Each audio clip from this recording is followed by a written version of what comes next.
Hey, what's happening out there? This is Halftime Prep Talk.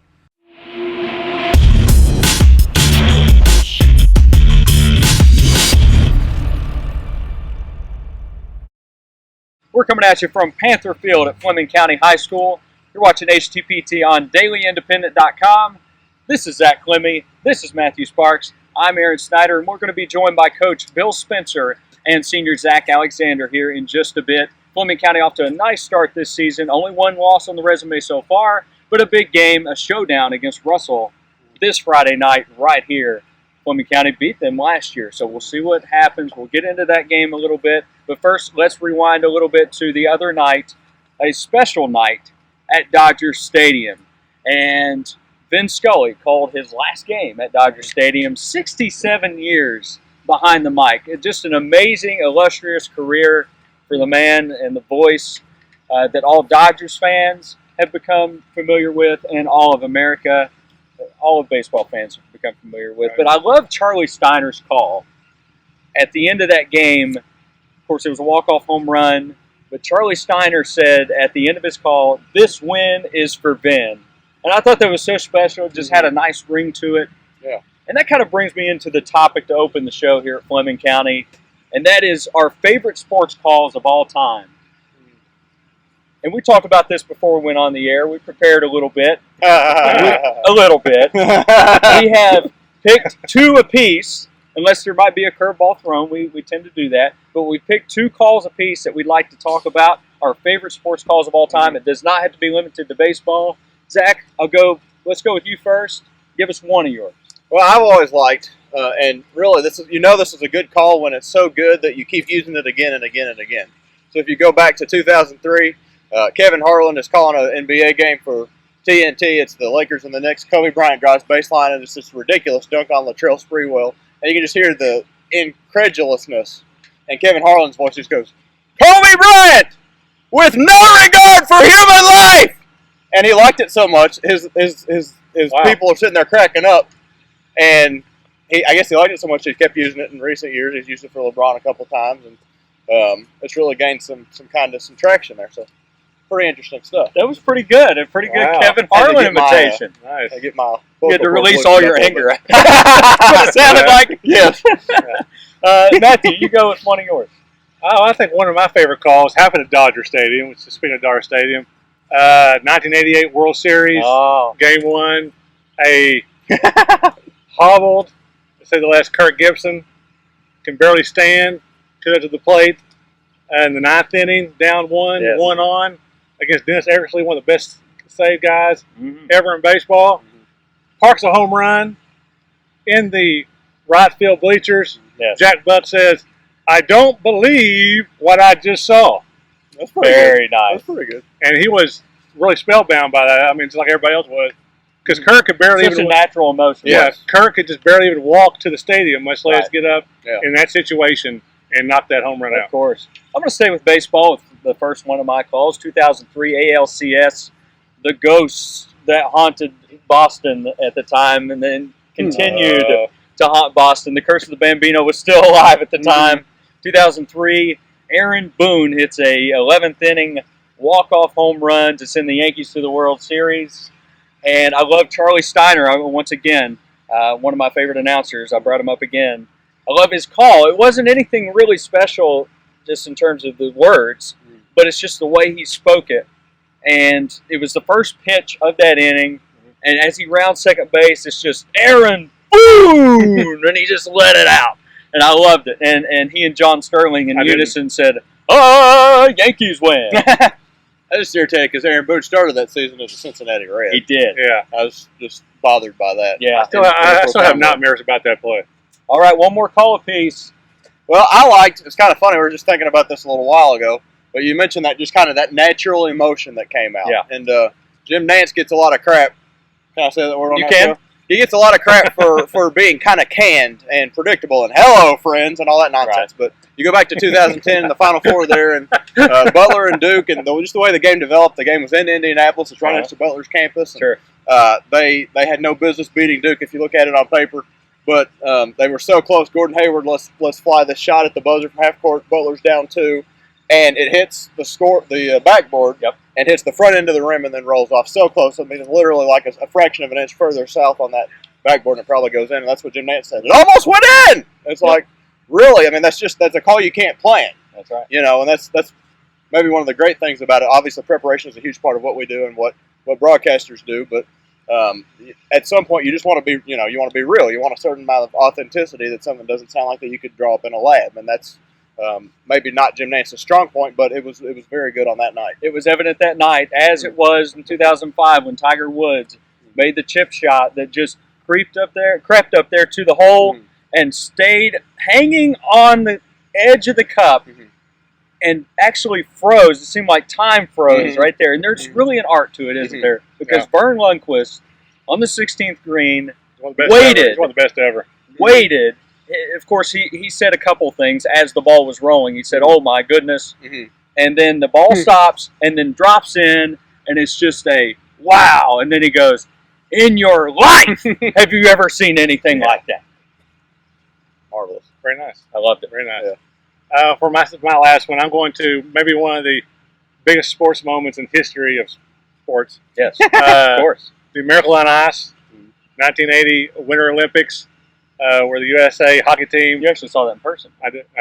I'm very old. Well, on TV, of course. Yeah. Like, wait, what? Yeah. Wasn't there? I was actually watching it at the house. I was 6, but I still remember. The Russian national hockey team was one of the best ever. In Russia they play hockey like we play football over here. USA had no business winning that game, but they believed. And Al Michaels, apropos. Very appropriate. He was the last minute of the game. He was counting down seconds. 42, 41. Every in the third, and then in the last few seconds, do you believe in miracles? Yes. And I would just, yes, you do. Especially in sports, we do. Yes. So the thing about it is too, people forget about this. That was just such a climactic moment. That wasn't even the final. They still had to get ready to beat Finland like 2 days later. It's like nobody remembers. Nobody remembers that. Nobody remembers that. And how anticlimactic would that have been if they'd somehow managed to lose that game? For sure. But they took care of business, and certainly one of the greatest moments in the history of American sport, for sure. Right. All right, Zach, if you would be so kind to hand that ball off to me, I'm going to start off our game balls segment. I'm going to go Johnson Central's Joe Jackson. The sophomore has been running so well he could run shoeless. Ooh. Pause for effect. Thank you. Okay, I was just waiting on Matt. I got that. I got it. I don't think anybody else is going to get it. I got it. Jackson added 3 more touchdowns to his resume on Friday night against Boyd County, a 56-0 win for Johnson Central. And Joe Jackson now up to 8 touchdowns on the year. The sophomore is averaging 130 yards, kind of pacing that backfield a little bit. There's a kind of a stable of backs there for Jim Matney and crew, but Jackson has been the leader back there. Matthew. I'm going to Putnam Stadium. I'm going to give mine to Noah Roberts of Ashland.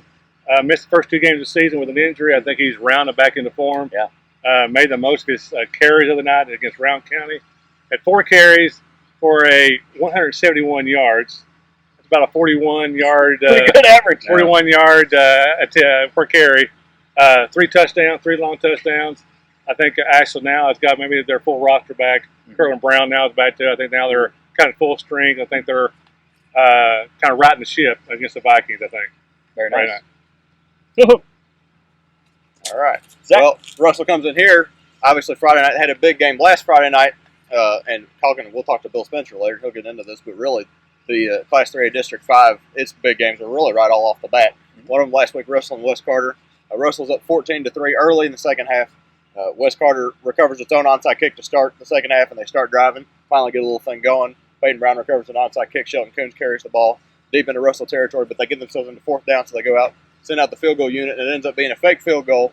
Peyton Brown has somebody open to throw the ball down the field. They got one-on-one coverage. They like that. But Ryan Stump of the Russell Red Devils comes out of nowhere, smacks the ball away at his own 26-yard line.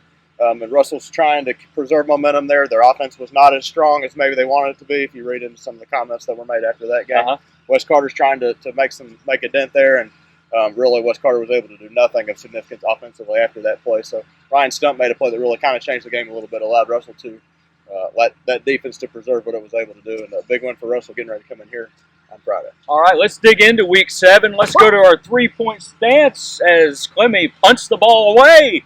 That's not bad. top 3 games of the week. Somebody might be able to use you on Friday night. Yikes. Maybe at Raceland, Lawrence County at Raceland. Matthew, take that game and run.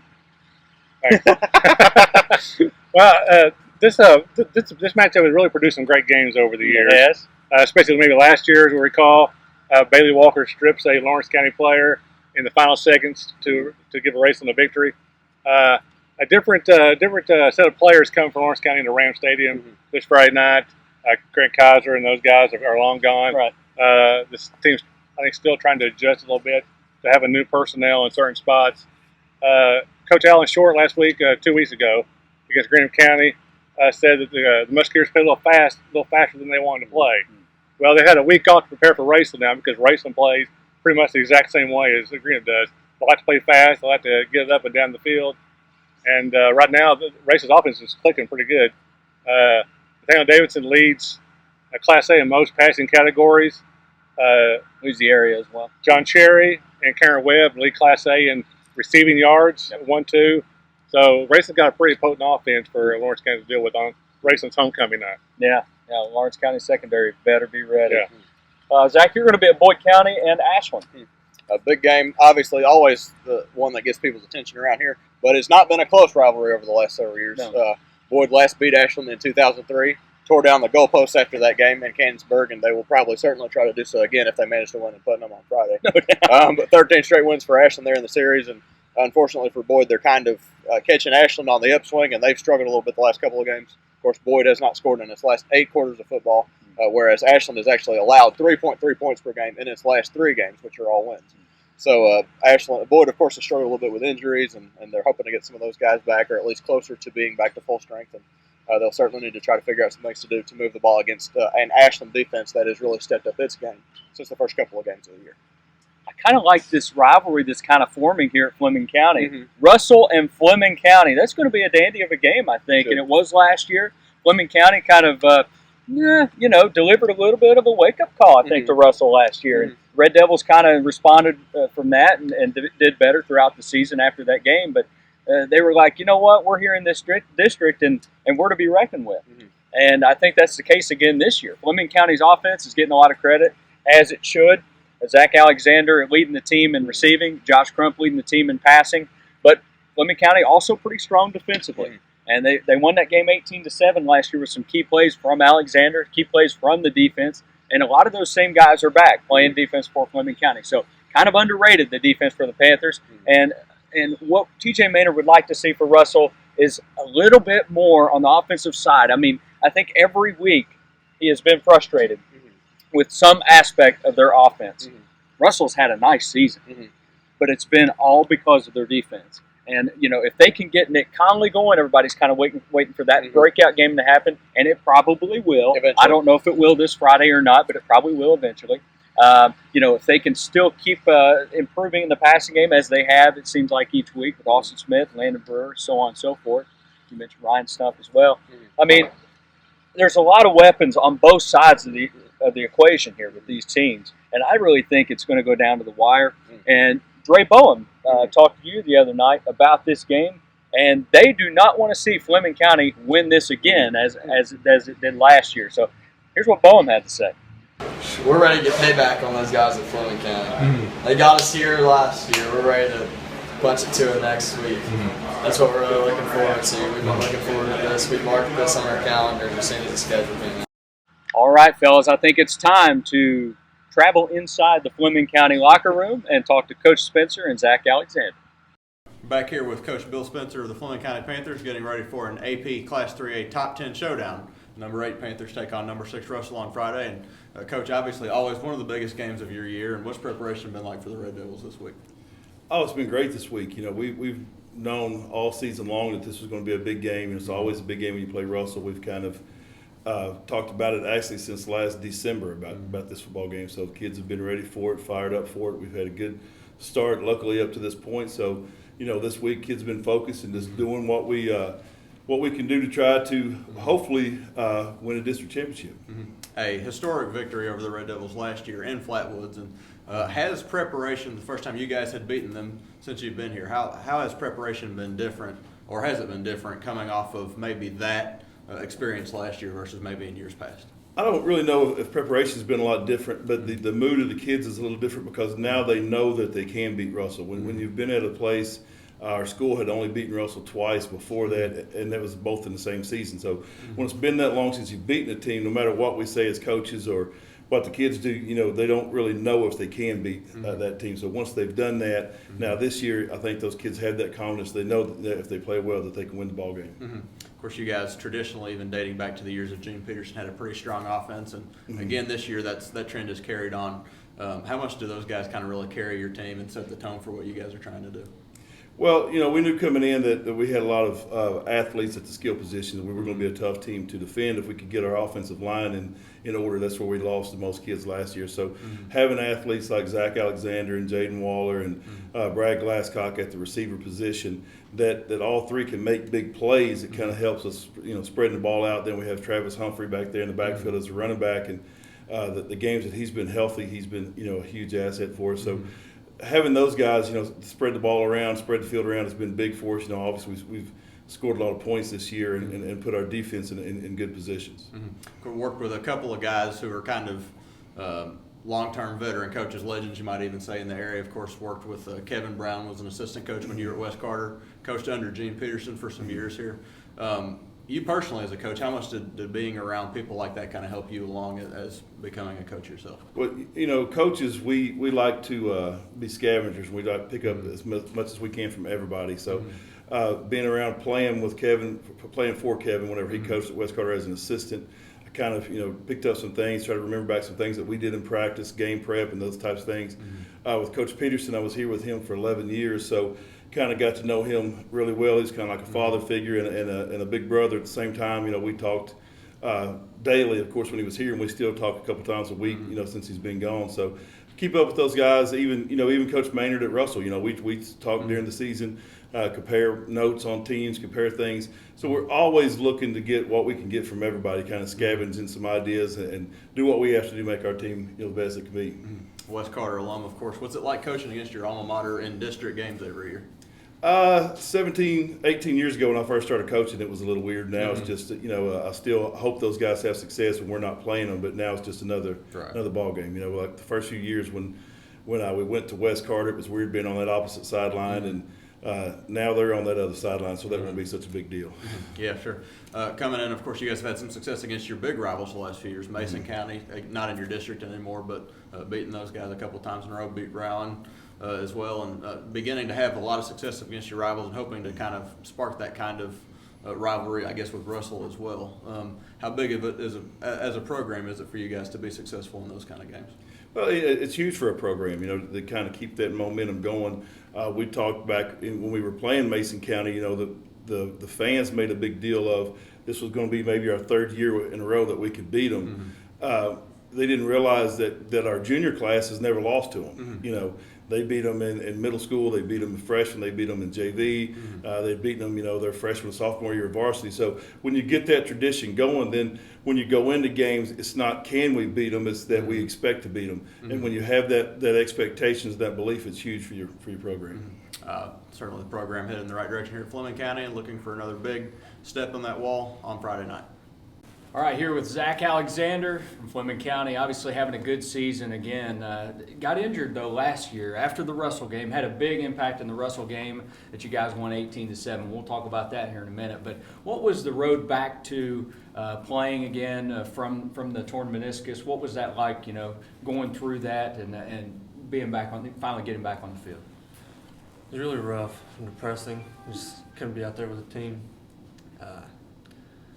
Worked as hard as I could to get back, and hopefully this year make it through the whole season. How often do you think about that Russell game? Because you had a huge performance in that game, very impactful, and you guys had a huge win, of course, and another rematch with Russell coming up this Friday night. So how often do you think about that one from last year? A lot.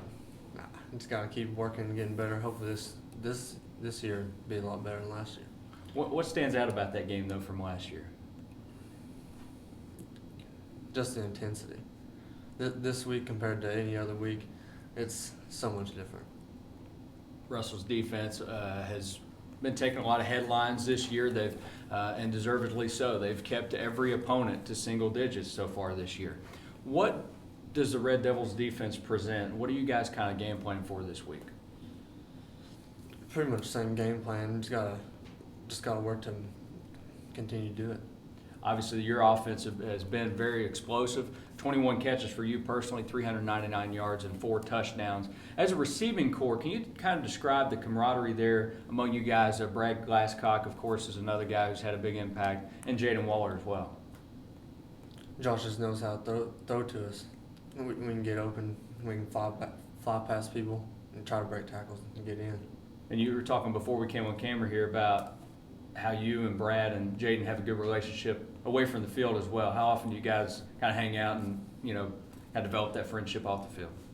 Oh, we've hung out with each other almost every day since probably second grade. What's the biggest difference in Josh Crump this year? He's putting up just monster numbers. His 16 touchdowns, only 4 interceptions. What's the biggest difference in him this year? He grew up a lot.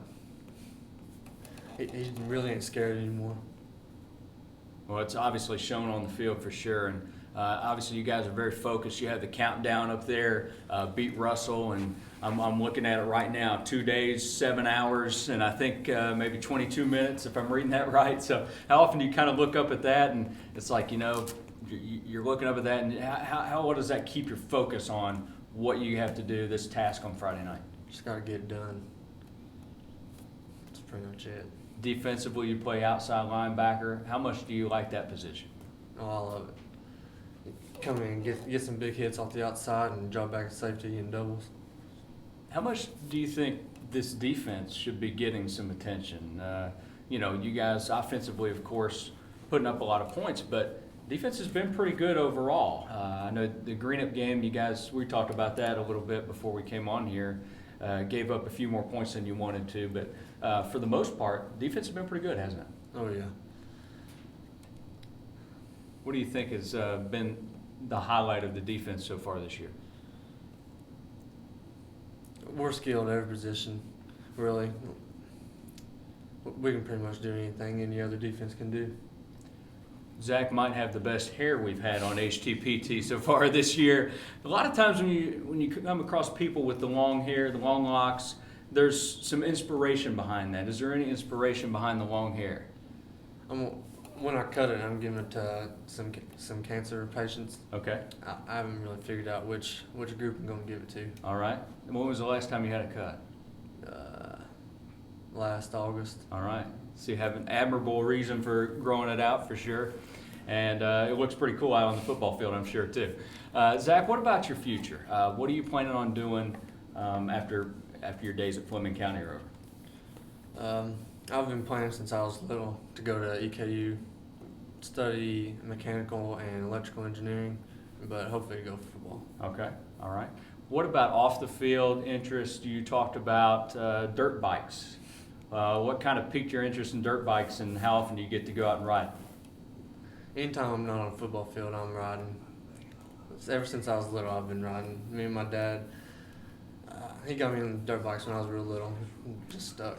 Does Coach Spencer kind of cringe a little bit when you go out riding? Yeah, he hates it. All right, Zach. Well, best of luck this Friday night. Thanks. Thank you. Back in Flemingsburg to wrap things up, another week of HTPT, 2 for the road. Matthew, it's kind of one of those things. Obviously, it's full force football season here, and being Reds fans, most of us kind of checked out of baseball quite some time ago. Yeah. They were out of it, out of contention in May. So it seems like really the last 5 months or so have just been completely useless as far as baseball goes. But baseball's one of those sports that's just, it seems to have a way about it of just bringing magical moments that mean more than just what happens on the field. If you think about it, the Major League Baseball teams play 162 games a year, and they get basically 24 to 27 opportunities to score in a game. So maybe that's part of why it just seems to be more occurring in baseball. Right. Just there's so many more opportunities. But you look at, of course, a couple of nights ago, everything that happened with Jose Fernandez, of the Marlins passing away on Sunday. And then a couple of nights later, they come back, they play their first game. They do on Monday. D. Gordon comes up to bat to lead off the bottom of the first inning, goes up to bat right-handed, takes a pitch in homage there to Fernandez, and then goes around to the other side of the plate, yanks a home run, the first pitch he sees from the left side of the plate, and he's just bawling running around the bases because they were so close. And I asked him a quote after the game, and this goes a little bit beyond what our usual purview is, but basically says, if you don't believe in God, look what I just did, and I didn't do that on my own strength. And, just such an emotional moment, really, for the entire organization. A few weeks ago, a similar thing happened for the Reds. Michael Lorenzen's dad passes away. He goes on leave. He comes back. His first appearance, he hits a home run. This guy's a relief pitcher, hits a home run. He gets to the dugout, and he's just bawling. You just see, even dating back to 2001, and of course, not long ago, it was the 15th anniversary of 9/11. So Mike Piazza, of course, the huge home run to win the game for the Mets against the Braves, the first Mets game back. Yeah. Just see things like that for baseball, it just seems to be these monumental moments that mean so much more. It's just one of the neat things about baseball, and of course, you'll touch on that a little bit as well. Yeah, you talk about Gordon too. I mean, he was so emotional after the game. I mean, sometimes sports is a great way to heal as well, especially in moments like that. Because Gordon was saying, there's maybe a higher power because. Even in band press, I don't hit the ball that far. Right. I mean, he hit it great into the stands. Right. His first home run of the year too. Right. So that was amazing. Yeah, he's not a slugger by any stretch of the imagination. On the lighter side, we referenced Ben Scully at the beginning of the show. He did his last home broadcast at Dodger Stadium this past weekend, and we had another big home run. Of course, the game goes to extras. We get an extra inning of Ben Scully, which is always great. And Charlie Culberson comes up to the plate. Dodgers would need one more win to clinch the NL West, and hadn't home run all season. And extra, Ben Scully's last game, and of course, what happens? He parks one over the left field fence, and Ben Scully says, "Would you believe a home run?" I mean, you just couldn't write a story like that. Absolutely. And it just baseball and sports in general just create stories like that all the time. Same to you, no doubt. Well, that wraps up another wonderful episode of HTPT. He's Matthew Sparks. I'm Zack Klemme. Aaron Snyder's running around here somewhere. We'll be back next week from a football field. Yeah. We're not going to be on the gridiron next week. We're going to be on the pitch. That's right. Boyd County Soccer coming at you. They're having a great season. Wrapped up the top seed in the district, and as we get ready for postseason play in soccer, we'll have Logan Price and maybe some of the Lions on with us as well. So check us out next week.